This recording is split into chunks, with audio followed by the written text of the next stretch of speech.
Welcome to the podcast for real-life heroines. Let's embark on a journey that unveils the extraordinary stories of everyday women who redefine what it means to be a heroine or hero. Life is a tapestry of inspiration and magic, and today's episode is no exception. Here's your host, Susanna Liller. Hello, everyone. Thank you for tuning in to listen to the podcast for Real Life Heroines, where I get to talk to real life heroines, to women and sometimes heroes. Sometimes there's an occasional man that talks about going on their heroine's journey. They're all very different, but basically it's leaving a comfort zone in response to a call, and it changes their life. And Kimberly Becker, welcome. Thank you for Thank you so being here. much. Thank you for having me.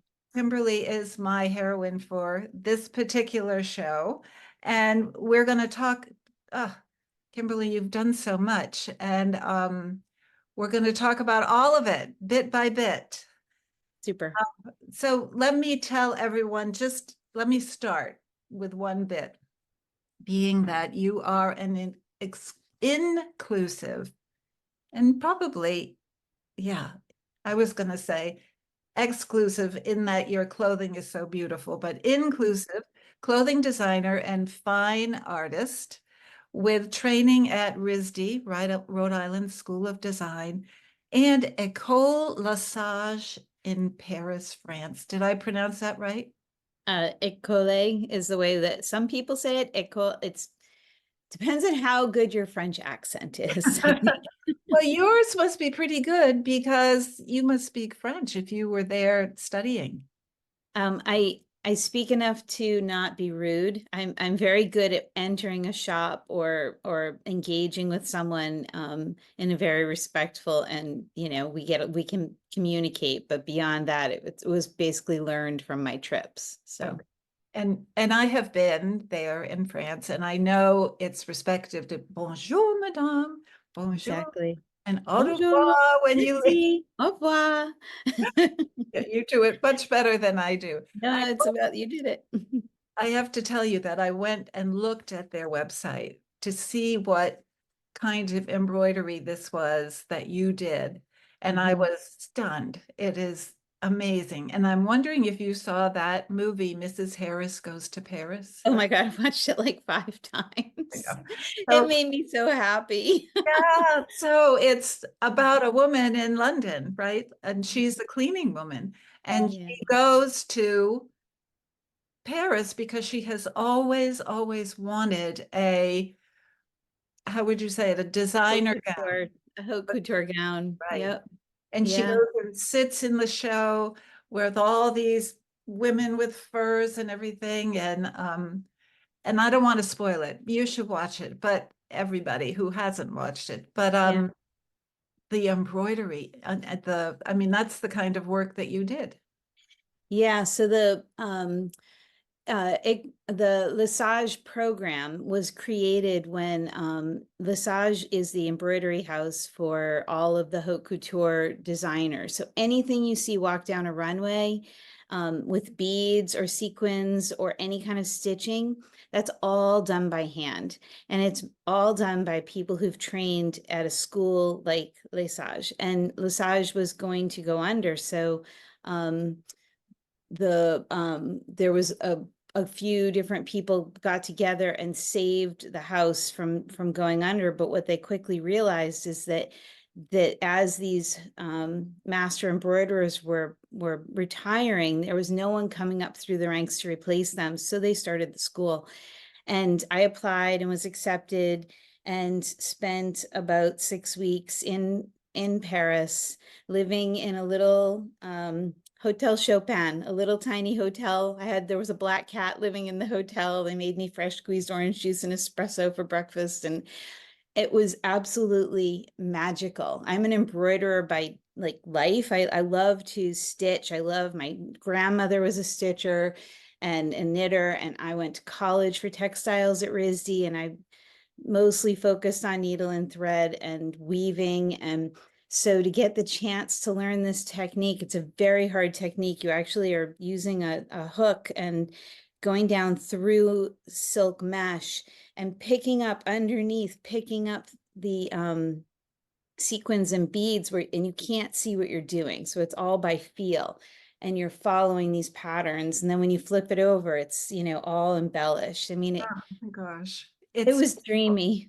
It was just everybody lovely. should go. You're going to need to go to Kimberly's website, but this one is also worth a visit. And I'm wondering if you even know what the dresses you were working on, somebody that actually wore them. I mean, can you say? No, mostly I didn't do a lot of the high-end finished product. I learned it and I applied it to my own work. Mhm. But when someone is working on a Chanel gown or something, they do know who it's going to be worn by, or they do see it Right. on a runway with on a model, and they can Interesting. point out it's their work. It's amazing. Like Yeah. Mrs. Harris. Yeah. This is Harris. Well, to Yeah. continue about you, Kimberly, you have a unique background that has led you to putting together this collection that you are currently passionately developing. And you believe that this is a strong belief that you believe deeply that women's bodily autonomy is a basic human right, and a democracy cannot survive if women do not have that right. Here, here. Absolutely. Yes. Kimberly has fought hard to help women from around the world to be educated and lifted up to achieve their dreams. We already mentioned in 1990, you graduated from RISD with a degree in textile design and spent about a decade in New York City and in the deep South, um, in the textile industry. And we definitely need to mention that you're the mother of two amazing children, humans, and have an Mhm. exceptionally supportive husband Yes. and a sweet dog named Honey, who I know is sort of anxiety prone, but Yeah. You might hear her eventually during this. so let's so there's so much there to unpack, but let's just go back to the beginning, because one of the things you said to me when we talked previously was, I knew exactly what I was here for and what I was meant to do at 7 years old. And so Yeah. tell us Yeah. about that. So around 6, 7 years old, I declared I was an artist. And as many children do, I think, you like arts and crafts. It's what you like to do in the summertime or at school. And I pursued it heavily. My mother was very supportive. My mom was a single mom and she did everything she could to get me classes. And um, by about 12 years old, someone told me that there was a college I could go to that was just for art. And so I asked them what it was called, and they said it was Rhode Island School of Design. And when I was 18, I applied. I only applied there. I applied early. I got in. I never visited. I showed up on the first day with my art bin, with my art supplies, and the rest is history. I never thought twice. It never occurred to me. I think I looked at like a couple of other colleges in case I didn't get in early. But and my mother was incredibly supportive, hired, got me people to help me put my portfolio together and to tutor me beyond what I was getting in the public schools in Boston. But yeah, I've known forever this is what I was going to do. It was never a question. So, for many reasons, that's unusual, I would say, right? To Yeah. know that young and then to get on the road towards it and not, I mean, and to get there, right? Into such difficult, I know I'm not an artist, but I know enough artists and people whose children have tried to get in, and it's very hard to get into that school. But tell me, so when people are trying to imagine at that point, let's just say when you're still in school in Boston, what kind of art were you doing that would have gotten you in so easily? Um, it was my drawing skills for the most part. The way RISD tests you is they ask you to do certain drawings or paintings, um, and for most of what I did, my tutor would just say, okay, here you go. You can't do it twice. You're not allowed to erase. You get no eraser. And you do not get to be wishy-washy about this drawing. I'm going to put this thing in front of you and you're going to draw it. And my secret, and I tell people this all the time, say, oh, I can't draw. If you look at what you're drawing more than you look at the paper you're drawing on, you will draw it. Because if you watch and follow the edge of the thing that you're trying to draw as you're drawing it, you're drawing the actual thing as opposed to what you think it looks like. So it changes everything when you draw a daisy by really following those lines as opposed to what you think a daisy looks like. You don't know what a daisy looks like. I don't know what a daisy looks like unless I'm actually looking at it while I'm drawing it. So I think that was a big part of it for me. I also spent a lot of time painting and drawing and doing crafty stuff in high school. So I had a really good mentor in my high school who helped as much as he could with, 30 kids in a public school classroom or whatever. But I think that was a big part of it. And I've picked back up on that drawing over and over again. For all sorts of things in my life. And it's always been the thing that carried me. If I get lost or confused, overwhelmed, or just don't know where to focus, I just pick up a pencil or a paintbrush and I start drawing again. And it works. And that grounds you and focuses you, Totally. clears Yeah. you.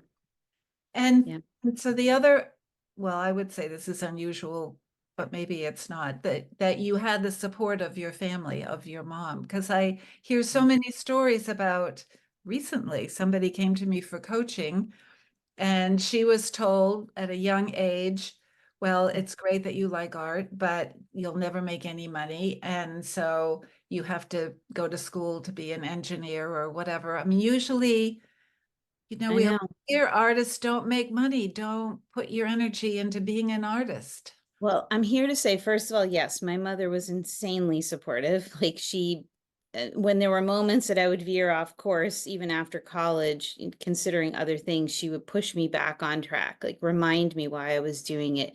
She never thought twice about it. It was never a question of money or not. That was never the issue. I think she knew that it was who I was.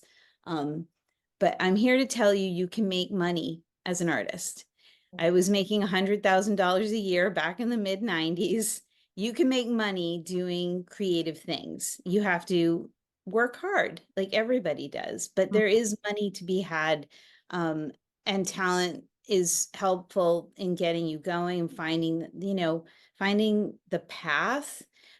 I mean, I wasn't always in a studio painting paintings. I might have been, figuring out how to weave a pattern on a loom for a textile mill, but it was still creative work. And there's plenty of it out there. This is so good for people to hear because there are so many men out there who are so creative and they get discouraged because of the big, billboard that says you will never make money doing your art. So, well, tell us about, you were very young when you were making that $100,000 a year in New York City, and you had a kind of a scary start to that in an interview. Can you tell us about that? Yeah, I was working as a textile designer first at Liz Claiborne, running around for other people, learning a ton in that industry. And then I switched gears and moved into home furnishings. I was working for a small cotton mill who was based out of North Carolina. I was in New York City, but the mill was in North Carolina. And then after a period of time of developing for them, I left and went elsewhere. But eventually I got a phone call from a man who said that the mill had been shut down, but he was reopening it. And he had a sort of a sketchy background in the industry. There was some question of some sexual misconduct or something. I was like 24 years old. But he invited me to chat with him and to see the new office space that he was renting. And I got off the elevator and I was alone with him in this big empty raw space. And he later I did end up working for him. He later apologized profusely, said that he felt so bad. He said, I went white as a ghost. He said, I didn't realize the position I was putting you in. I know you were nervous. But he basically was the reason I was able to make such amazing money, because he needed me. He offered to double my salary if I would come, because he needed people that the people at the mill trusted. And since I had worked for them, they knew me. We were all friends. Like, when you're that involved with with a group of people, you're so connected to them, either by phone call or fax. Back then it was fax, or visits to the mill. I spent so much time with these people, and he needed a trusted group to come in who would make the difference, who would actually, that the mill workers would believe this was real, and they were very hopeful, and very thankful that the mill reopened. It was a tough time for the textile industry, for sure. And I know you talked to me about that time and how things got Yeah. actually worse, and explain how that really, what I understand about you, Kimberly, what I like about you so much is that you not only care so much about women's rights, I know you care about animal rights. And you explained to me about these workers there, and when they lost their jobs, how you could understand the frustration. Do you just want to say a bit? Yeah, I mean, what I watched happen, I didn't understand in the mid 90s. What I was seeing was the precursor to sort of the issues that came up in 2008, when the economy tanked and so many people lost their jobs, and their way of life was, really altered. And then addiction issues started with painkillers, and like the despondency of the lower of the people who weren't like working class people. It was started way back in the 90s. And I think a lot of those people, in the end have turned very conservative. I think they're looking for answers. They were hard workers. They get up every day, send their kids off to the public school, and go work a really hard, good day's work, and put hands-on time into the effort. They were proud of the product and all of it died. The industry disappeared. The Clinton administration was unable to boost the textile industry in this country, and all of those cotton mills are gone, and those communities survived because the mill was there. So it's complicated, for sure. But looking back, I was really thankful that a lot of times people accuse us New Englanders or people in the Northeast of living in a little bubble. And living in Georgia for the years that I lived in Georgia, and working for the textile mills that I worked at because I actually did live in Georgia and work for textile mills in North Carolina and in Texas, was life-changing, because it got me out of the bubble. And I kind of feel like I have a different balance, a different perspective than most people. And I would say there's probably people listening that would say, well, come up to the county, to Aroostook County, where we used to have the paper mill. 100%. Same. 100%. Same thing. Mill towns look the same everywhere you go. Mills are the same everywhere you go. I walked into so I worked at West Point Pepperell in Georgia, and in their facilities, and there's a West Point Pepperell mill building up here in Biddeford. And I walked into it because I was going to meet someone who owned a company in there, and it was like I was in the mill in Georgia. The Back home. smell, the sound, the texture of the place was the same. Like the bathroom stalls, like everything was the same. And the community around it felt the same. The way the housing was built close to the mill, and the smokestacks that you could see for miles. Like, it doesn't matter where you are. It's the same dynamic. It's the same emotions. Like, Right. yeah. And you lived it. But so, and I think people are probably saying, when are you going to ask her about her collection, Susanna? One more kind of, I think it's just so interesting to me. So you came to Maine, and you had been doing all this work and doing well. And then what happened was you kind of took a career turn. Can you explain that? What that was? So the one other thing in my life that I kind of wished I'd done, but when you don't start young with doing this, it's hard to jump in late. my family is full of doctors. My grandfather was a surgeon. My grandmother was a nurse. My aunts were nurses. It's something that I grew up with. And I've always felt like I could help people if I had been able to go to medical school. But I came to this idea when I was in my early 30s and had 2 kids, and like life was just different. That wasn't on the agenda to go to med school. But one of my friends had just finished training to be a massage therapist. And she said, Kim, you get so much of the anatomy training, you get hands-on work with people. And I'd always had this like ability. My grandmother and her 11 siblings were Italian, and they all of them can put their hands on you and make your headaches go away. There was like a presence with their hands, the way they could heal. And I always kind of felt like I had a little bit of that. So I went to massage school in Portland, Maine, and trained and became a licensed massage therapist. And yeah, I can hold my hands near you and make the pain go away. Like it was just instinctive to me. I want to Yeah. give you my thumb. Oh, thumbs are great. I work on thumbs. I've spent so much time. I actually left that after about a decade. I had to stop because I fell and broke my thumb, which, although it was tragic because I had to give up my business, which I still feel bad that I can't help my clients anymore, that their pain has come back or that things have reversed on them and I want to go help them. But it was the segue for me to start doing my art again. And Right. the next stage of my art was doing large scale fabric pieces. And I got into residency programs Mhm. in different places and spent a tremendous amount of effort and time back on my art, which, although I'd been making stuff while I was a massage therapist, I was a young mom, I was a massage therapist, I was waiting tables at night to make ends meet. I um I had put aside the art and I was feeling like a need to pick it back up again. Right. And again, for people listening who have had similar experiences, you go in a different direction, but then you learn something and you take that with you to the next piece. And so, what would you say, Kimberly, was the biggest thing you got from doing the massage therapy? You know, it's really important to me to be connected to people, and I think I'm as good of a talk therapist as I am a massage therapist. And so I learned a lot about myself and through being around my clients.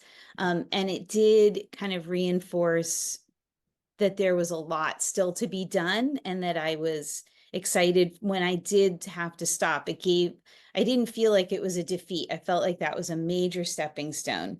And then the next thing to come, which is what I'm currently doing, I was ready for it. Like, I don't think I necessarily would have been ready for it if I Um, hadn't had that. It's often the way, and you look back and you think, thank goodness I did that because it helped me. 100%. Yeah. Yeah. So Yeah. let's talk about what you're doing now. And I know that it started, well, I don't know, but I think it started with something that you called a house dress. It did. So the residency programs I was talking about, that I was spending time mostly in Wyoming, they would pay me to come and make my art, feed me, give me a free studio space. It was divine. Like, I highly recommend applying to residencies if you're an artist out there. It's just a break for your brain to just Hmm. really focus in. It takes all of no walking the dog, no cleaning the kitchen, nothing. It just all artwork. And while I was there, I was doing these large banner pieces, and they were discussions about layers, the layers of who we are as women and how we protect ourselves from the world. I would paint beautiful flowers and birds.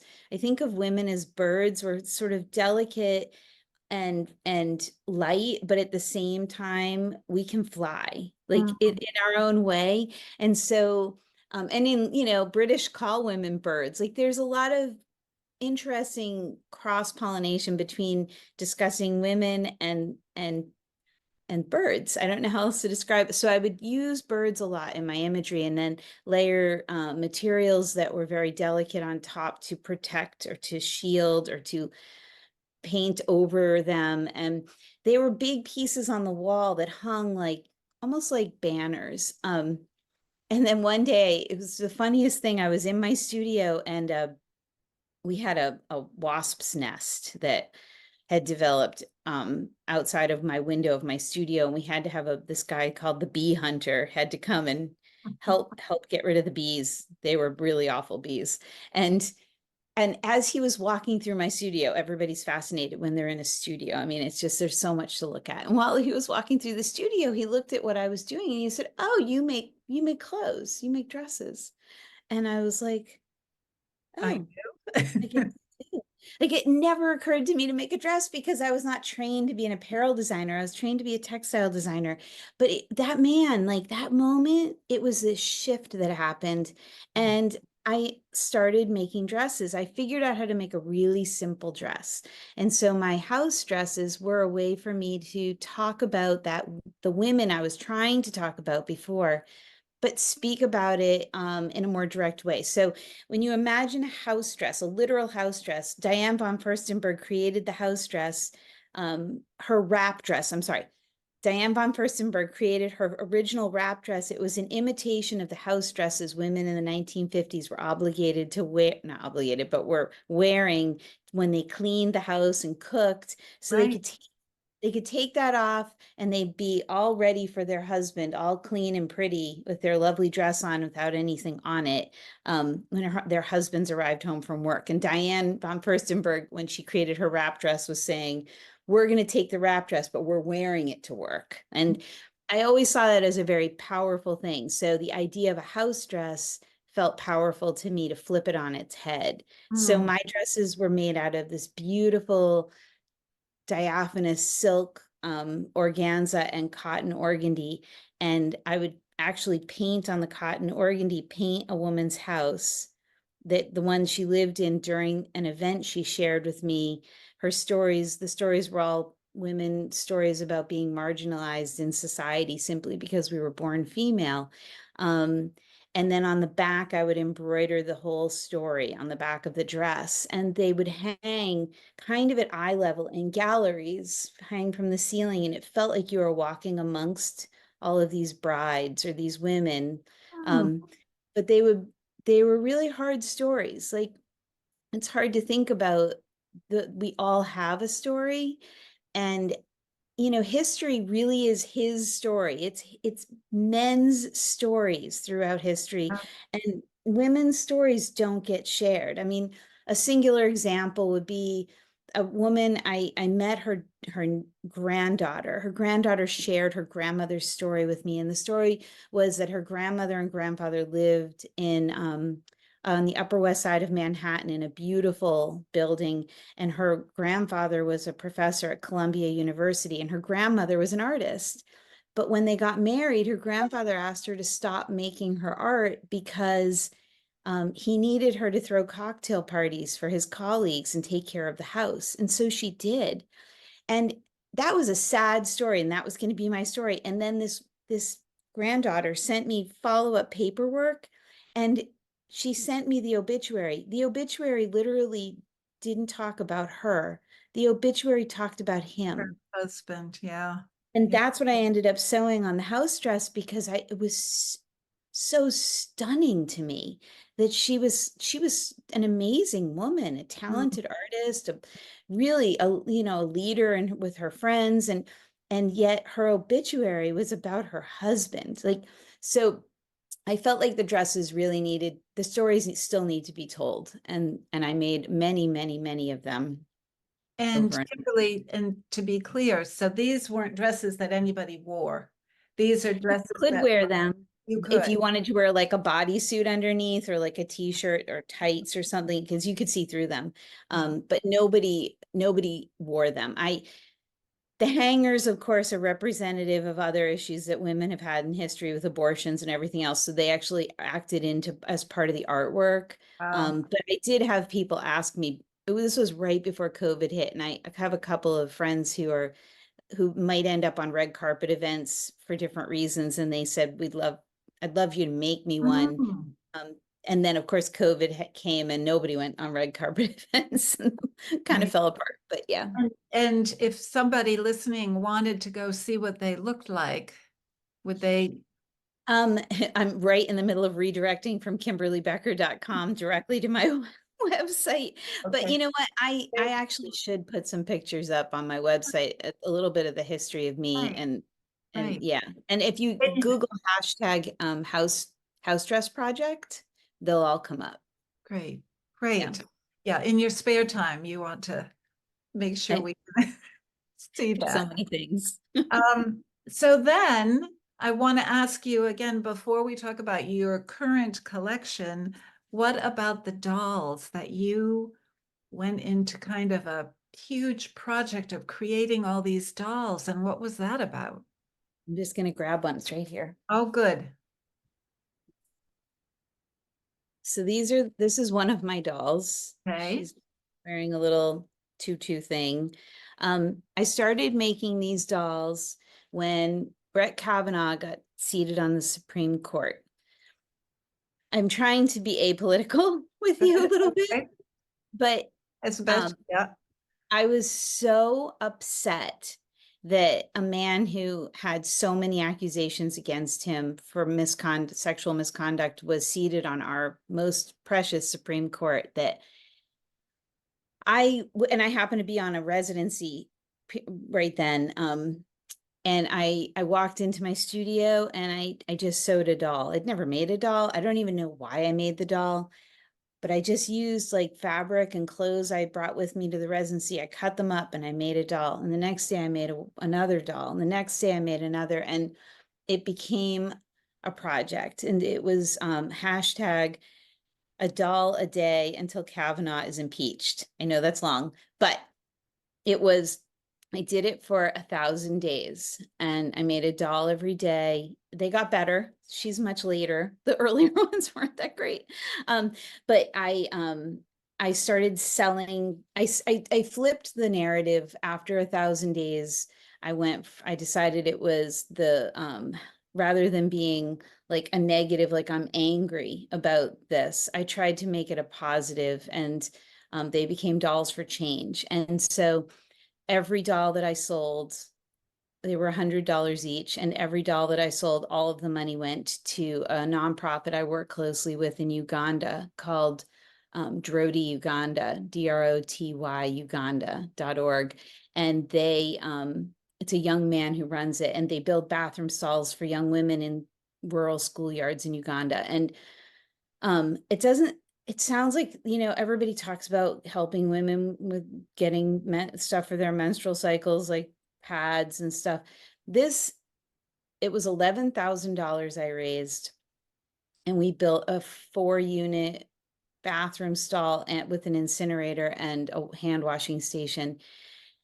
And people moved to the village because of those bathrooms. And Mm. girls didn't drop out of school because of those bathrooms. They stayed in school.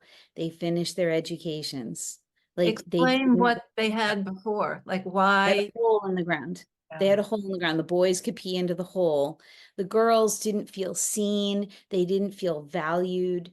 They didn't have any privacy. They didn't know how to deal with getting their period in school. So they drop out and soon enough become pregnant. And Timothy, the young man who runs this nonprofit, was the one who came up with the idea that we need to make a difference. And so that was the beginning of the first steps toward my clothing line. People started to say to me, I love the way you dress your dolls. I want that outfit. Like, I want to wear that. And so these are made from recycled clothes I would get at Goodwill. But it started to occur to me that maybe there was something to it. And I simply could not sew dolls forever. Like I couldn't fundraise that way for very long. It was exhausting, but I it think I was the saw that you sold them at Anthropology, like they were And selling. Anthropology picked Yeah. up the dolls for a period of time.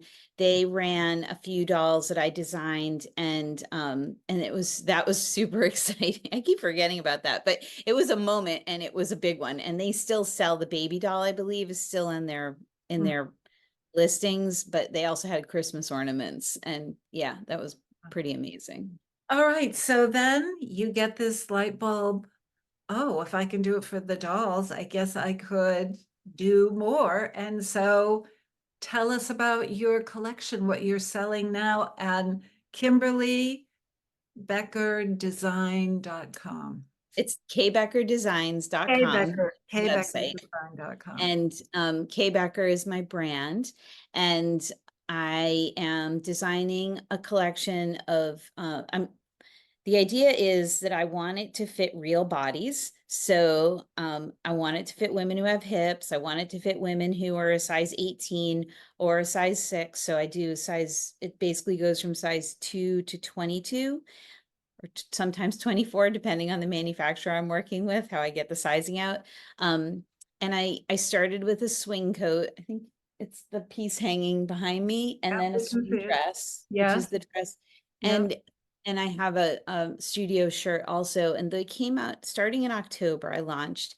The new line is a couple of weeks away from being released for spring, and I've pushed a little bit harder. I've got beautiful stretch men's shirting fabric I'm making into dresses, but I'm thinking about styling them, and like vertical darts are more flattering than a horizontal waistline, or it's like making a sleeve that's versatile and that if you cuff it back it'll fit on a petite person and not look like they have 100 cuffs on their clothes. And my purpose in making the clothing line is that I believe that clothing is our armor, and that we can be stronger as women out in the world if we are dressing and we are happy in how we look.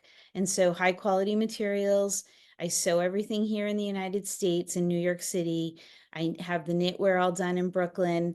I have pattern makers in the US. I'm using button people. My button guy is in the garment district in New York, trying to keep it all very sustainable, also very fair to the workers. It's all of the people that work for me, all of my subs are all women. Mm. And so I want to empower women. I want to make a capsule collection that's artsy. It doesn't have to just all be black and white. It's not about like stretchy knits and then you have to somehow adorn your capsule collection. I want the capsule collection to be my capsule collection that I want in my closet. So I want that perfect cashmere sweater and that amazing tube skirt, or the really fabulous dress that takes no effort. You put it on and your day is started and you look great. You don't have to think about it. Like, that's my goal. Yeah. It's, I love it because a lot of the work that I do and the programs that I do in my coaching is about empowering women to recognize their awesomeness that they have. And I do agree that clothing helps you. It is a scary world out there, and it's, not always welcoming to women. So, but tell us, I'm so intrigued with your buyback program. Yeah, so we've only existed for less than 6 months, You're but new, I know. Yes. as more clothes get out into the world, the idea is a circular fashion industry is one where the clothes get made, worn, mended, worn again, donated, worn again, so that they stay out of landfills for as long as possible. So my plan is to, for $20, send me your garment that your K. Becker design you're not wearing anymore, or that's gotten damaged. Send it back to me. I'll give you $20 credit toward a future purchase with me. I will visibly mend it, clean it, and relist it on the website. Idea is, these are, the coat's $575. So that's not affordable for a lot of people. But if the coat got returned to me and I relisted it for $150 and then use that money as a donation toward a nonprofit, then it's like a win-win-win, right? Somebody gets to buy it who couldn't afford it in the first go around. The garment doesn't end up in a pile of garbage somewhere. And the nonprofit sector is getting an additional donation, because I will be donating a portion of my proceeds once I actually make a profit back to Drodi, Uganda. But this would be sort of a little bit of an accelerated version of that. I think that's such a wonderful idea. So when we were talking about this before, I remember you saying that this venture is a scary one. So And scary. tell us why it's so scary. I mean, all right, so every heroine that I speak with it's always, you're leaving where it might have been comfortable for you and taking a risk and making a leap. And obviously you've been doing that one after another in your life. But what's particularly scary about this?